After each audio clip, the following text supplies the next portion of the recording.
Alpha Multicar सर्व्हिसमध्ये आपले स्वागत आहे। आज आपण एक फिटिंग केली आहे टोयोटाची अर्बन क्रुझर। तर त्याचा आज रिव्ह्यू घेऊया आपण। हे बघता इंजिन कंपार्टमेंटमध्ये हा मिजो BS6चा ECM आहे। हा रिड्यूसर आहे, इम्पोर्टेड रिड्यूसर आहे। आणि वायरिंग जर बघताय तर एकदम प्रॉपर अशी फिटिंग झालेली आहे वायरिंगमध्ये, जेणेकरून भविष्यात तुम्हाला कुठलंही काम करायचं असेल तर त्याची अडचण येणार नाही आहे। बॅक साईडला बघताय तर आपण फ्लॅट बेसिसला ब्रॅकेट टाकलेला आहे, जेणेकरून तुम्हाला कुठलाही मेंटेनन्स, पत्रा फाटणे वगैरे चान्सेस राहत नाही।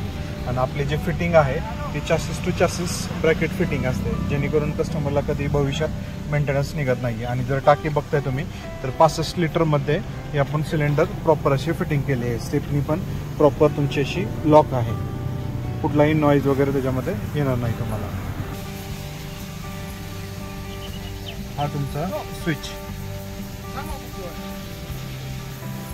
कोणालाही आपल्या